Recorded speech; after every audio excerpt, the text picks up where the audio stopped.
నల్గొండ జిల్లా కేతపల్లి మండలం తుంగతుర్తి గ్రామ పంచాయతీ పరిధిలో ఉన్నాం. ఇక్కడ సర్పంచ్ గారు గూడపూరి జానయ్య గారితో ఉన్నాం. ఇక్కడ ప్రజాపాలన ప్రతిపాలనలో ఎలాంటి అభివృద్ధి కార్యక్రమాలు జరిగిందో, ప్రభుత్వ సంక్షేమ పథకాలు ప్రజలకు ఏ విధంగా అందుతున్నాయో వారి మాటలు తెలుసుకుందాం. నమస్కారం సర్పంచ్ గారు. సార్, ఈ ప్రజాపాలన ప్రతిపాలనలో ఎలాంటి అభివృద్ధి జరిగిందంటారు?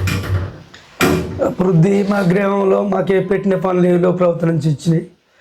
నేను చేసే పనులు ఏంటంటే మా గ్రామ పంచాయతీ వర్కులు ఏదైతుందో శానిటైజర్ కానీ, ఆ దోమల మందు కానీ, పోతే మురికి కాలువలు కానీ, ప్రతి ఒక్కటి కొత్త బోరింగ్లు బాగా చేయించిన.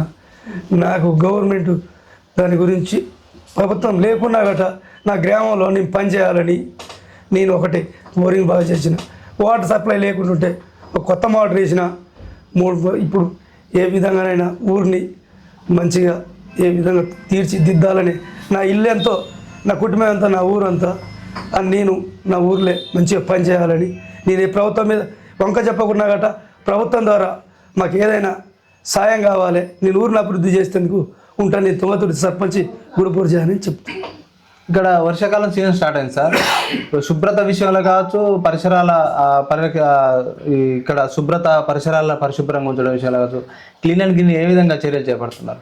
ఏ విధంగా క్లీన్ మురికాలు అయినా, గడ్డి లేకుండా అయినా, చెత్త పొడి చెత్త అయినా ఏ విధంగానైనా బయటికి పంపించేసి క్లీన్ చేసి బాటలు అయినా కాలువలైనా శుభ్రంగా ఉంచి ఊళ్ళో ఏ భీమం ఏది రాకుండా చూసుకునే బాధ్యత నాదే. డ్రైనేజ్ సిస్టమ్ కావచ్చు, రోడ్లు కావచ్చు, సీసీ లైట్లు కావచ్చు, వీటన్నిటిని ఎట్లా మీరు ఈ అన్నిటినీ వీధి లైట్లు వేయించినాం. సీసీలు అంటే మాకేం రాలేదు, ప్రభుత్వం కాచి మాకేం రాలేదు, మేము ఏం చేయలేదు. లైట్లు వేయించినాం మంచిగా. ప్రత్యేకంగా అన్ని పనులు ఊర్లో గ్రామాలు ఏది జరిగేదో అది చేయిస్తూనే ఉన్నాం. ప్రభుత్వ సంక్షేమ పథకాలు ఎట్లా అందుతున్నాయి? ఎట్లా అందుతున్నాయంటే 6 గ్యారెంటీ అని 6 గ్యారెంటీ ఏమి ఇవ్వలే. 6 గ్యారెంటీ అనేది ఒకటే సన్న బియ్యం అనేది కదా ఒకటే పాస్ అయింది, కానీ 6 గ్యారెంటీ ఏది. రైతు బంధు రావట్లేదు, పిండి బస్తాలకు ఇబ్బంది ఉంది, రైతులకు చాలా తిప్పలు ఉంది. అందరూ ఇప్పుడు పాస్బుక్ కావాలంటే పోరంబోకులలో చాలా మందురు అవి పట్టాలు చేస్తున్నారు, అది కాలేదు. అలాంటి దాటికి చాలా ఇబ్బంది అవుతుంది. రైతులు అయితే చాలా ఇబ్బంది పడుతుంది. ధాన్యం కొనేటప్పుడు గట్రా చాలా ఇబ్బంది అవుతుంది. మాకు ఈ ప్రభుత్వం ద్వారా అనుకూలిస్తలేదు. కేంద్ర నిధులు కావచ్చు, రాష్ట్ర నిధులు ఎట్లా అందుతున్నాయి? కేంద్ర నిధులు అందుతున్నాయి, ఎందుకంటే ఈ పనులన్నీ చేస్తున్నాం. గ్రామ పంచాయతీ పనులు కేంద్ర నిధులతోటి చేస్తున్నాం, కానీ ముఖ్యమంత్రి గారు నిధులు లేవు, ఎమ్మెల్యే గారు మాకు నిధులు ఏం పెట్టలేదు, ఏం చేయలేదు. వాళ్ళు ఇక్కడ ఈ గ్రామ అభివృద్ధి విషయంలో, సమస్యల పరిష్కార విషయంలో ఎమ్మెల్యే గారి చొరవ ఏ విధంగా ఉంది? ఈ ఎమ్మెల్యే గారు మాకేం పెట్టలేదు, ఏమి చేయలేదు. ఎమ్మెల్యే గారు గ్రామంలో ఏం పని ఏం పెట్టలేదు. ఇంకా ఈ గ్రామ భద్రత విషయంలో సీసీ కెమెరాలు ఏర్పాటు ఏమైనా చేశారా? ఇంకేం చేయలేదు, చేద్దామని ఇప్పుడే లైన్ మీద ఉన్నాం. మొన్న వచ్చినాం, పాత ఉన్నాయంటే బాగా చెప్పిద్దామని అడిచేసినాం, చేద్దామని ఆలోచన అవుతుంది. మహిళా సంఘాల అభివృద్ధి కోసం, మహిళా సంఘాల బలోపేతం కోసం మీరు ఎలాంటి చర్యలు చేపడుతుంది గ్రామ పంచాయతీ? మహిళా సంఘాలంటే మేము పని చేస్తున్నాం. వాళ్ళకి మహిళా సంఘాలంటే వాళ్ళకి తెలుసు. వాళ్ళైతే మేము ఇట్లా మాకు మా వల్ల రుణమాఫీ ఇట్లా వస్తున్నాయి అని చెప్తున్నారు, కానీ ఇక అలాంటివి మనం ఏం పట్టించుకోవట్లేదు. మన ఊరు మనకే సరిపోతుంది. నా గ్రామంలో పనిచేస్తాను. యువత పెడదారి పడుతుంది, మత్తు పానీయాలకు అలవాటు పడి వారిలో పరివర్తన తీసుకున్నాం. అలాంటిది పోలీసు వారి సహకారంతో ఎలాంటి చర్యలు చెప్పారు? పోలీసు వారు మాకు ఓ రోజు పోయిన రోజు ట్రైనింగ్ ఇచ్చి ఎస్ఐ గారు ముచ్చట మేము తీసుకున్నాం. అదే ముచ్చటని ఇక్కడ ఏమైనా గుంపులు కూడినా గట్రా ఈ మత్తు పార్థమైనా గంజాయి పార్థమైనా పక్కకు పెట్టాలి, ఏది ఉన్నా మీకు సరైన పనిష్మెంట్ ఇస్తా అని పిఎస్కి ఫోన్ చేస్తాను. నేను ఆ పిల్లల మీద గట్రా యాక్షన్ తీసుకొని చెప్పగలిగింది. ఆ పిల్లలు గట్టి ఇప్పుడు అలాంటిది ఏం చేస్తలేరు నా వాళ్ళే మా గ్రామంలో, తుంగతుర్తి గ్రామంలో. ఇంకా మహిళలు మా దృష్టికి తీసుకొచ్చారు సార్, బెల్ట్ షాపులు నియంత్రించాలంటారు. మీ గ్రామ పంచాయతీ నుంచి ఏమైనా నోటీసులు ఇచ్చి చర్యలు చేపడుతున్నారా? చెప్పినాం, నోటీసులు ఇచ్చాను. అవి ఇట్లా కవర్లు వద్దు, కవర్లు ఆడొద్దు అని చెప్పేసినాం. కవర్లు మంచిది కాదు, కవర్లు ఆడొద్దు. ఊళ్ళో బయట ఇటువరకు పెండగడ్డలు కూడా దీపిస్తున్నాం. ఆ నోటీసులు సెక్రటరీ గారితో నోటీసులు రాసి పంపించినాం. అవి కూడా తీయాలని మాకు. బెల్ట్ షాపులు నియంత్రణ, బెల్ట్ షాపులు ఇంకా అయ్యే బెల్ట్ షాపులు మీరు టైం ప్రకారం అమ్ముకోవాలి, 8 దాటితే బంద్ చేసుకోవాలి. అదే పద్ధతి ప్రకారం బెల్ట్ షాప్లో చెప్పిన వాళ్ళు గట్రా ఆ ప్రకారం ఉంటున్నారు మా గ్రామంలో. ఈ గ్రామం నుంచి ఎక్కువ దేనిపై ఫిర్యాదులు వస్తున్నాయి, వాటి పరిష్కారానికి మీరు ఎలాంటి చొరవ చూపుతున్నారు? ఫిర్యాదులు ఏం లేవండి, మా గ్రామానికి ఫిర్యాదులు ఏం లేవు, కానీ ఒక డ్రైనేజీలు కట్టాలి, ఓ సీసీ కావాలి అనేది బాగా. ఇంకోటి ఈ మళ్ళా బాగా ఇబ్బంది అవుతుంది ఒక డ్రైనేజీ లేక. కొన్ని దిక్కుట్ల ఆ లెట్రూమ్ బాత్రూమ్ లేవంటే మొన్న సార్ వచ్చిండు, సార్ వచ్చి చెప్పిండు ఇస్తామని ఒప్పుకోరు. ఇనుకుడు గుంటలు ఎక్కువ ఇనుకుడు గుంట పెట్టుకునే స్థలాలు లేవు, ఇబ్బంది పడుతుర్రు. దాని గురించి మేము మొన్న సార్తో కూడా మాట్లాడినాం.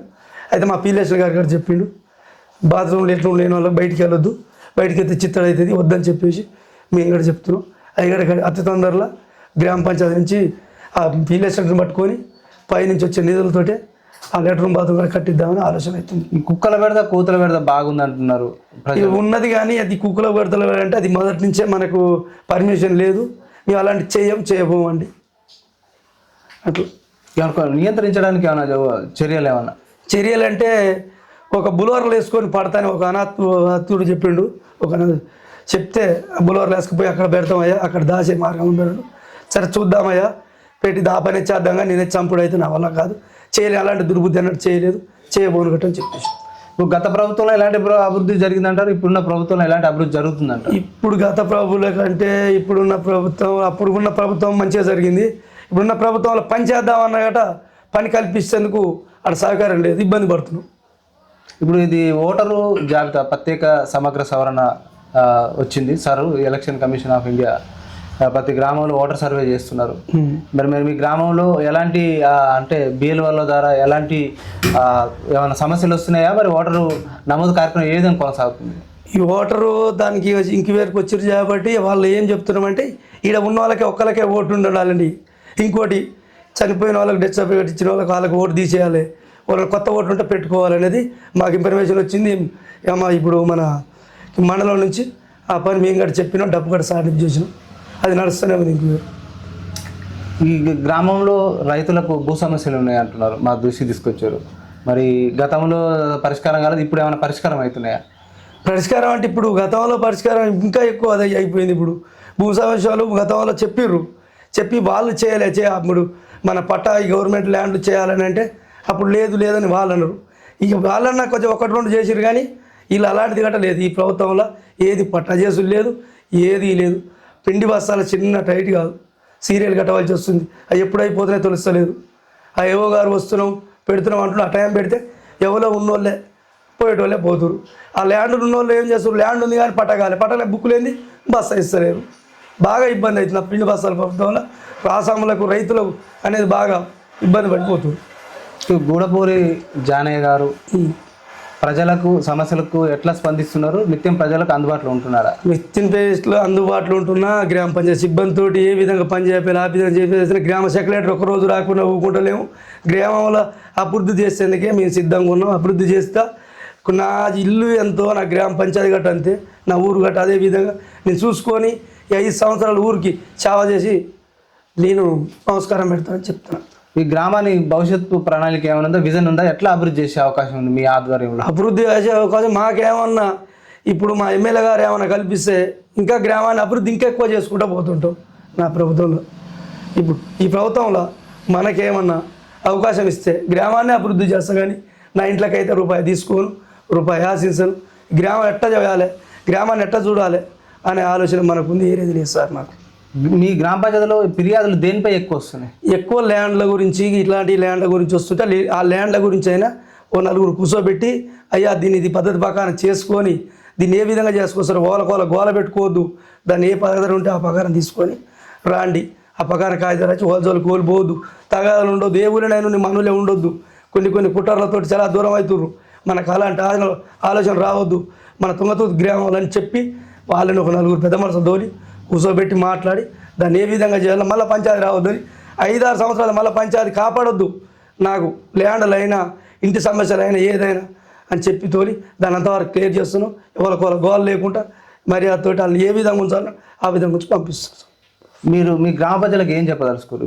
గ్రామ అభివృద్ధి విషయంలో ప్రణాళిక ఏమైనా ఉందా? ఎట్లా మీరు ఇప్పుడు 90 రోజుల ప్రణాళిక అని చెప్పారుగా, ఆ ప్రణాళికకు మాకేం లబ్ధి ఏం పొందలేదు. దానికి మనం చేయని దానికి మనం ఏమంటాం, అప్పుడు మొదటి నుంచి ఉన్న పనులే చేసుకుంటూ పోతాం. Okay sir, thank you sir. ఇక్కడ సర్పంచ్ గారు ఇప్పుడు వర్షాకాల సీజన్ స్టార్ట్ అయినది, ఇక్కడ శానిటేషన్ విషయంలో కూడా జాగ్రత్తలు తీసుకుంటున్నారు. ఇక్కడ అభివృద్ధి పనుల విషయంలో మాత్రం నిధులు రావట్లేదు అంటున్నారు. కేంద్ర నిధులు వస్తున్నాయి కానీ రాష్ట్ర నిధులు రావట్లేదు. ప్రభుత్వం కూడా రాష్ట్ర నిధులు విడుదల చేసి గ్రామ పంచాయతీల అభివృద్ధి విషయంలో తోడ్పడాలని కూడా వారు విన్నవిస్తున్నారు. ప్రభుత్వ సంక్షేమ పథకాలు అర్హులకే అందుతున్నాయి అంటున్నారు. ఇంకా సాయం చేయాలంటారు. ఇంకా మెరుగైన అభివృద్ధి కోసం రాష్ట్ర ప్రభుత్వం నిధులు విడుదలైతే గ్రామ పంచాయతీలు ఇంకా ముందంజలో పోతాయని కూడా వాడి మాటల్లోనే చెప్తున్నారు. ఇంకా మరో అంశంలో మరో గ్రామ పంచాయతీలో మీ ముందుకు వస్తుంది ప్రజావేదిక అని వచ్చాను. Thank you sir.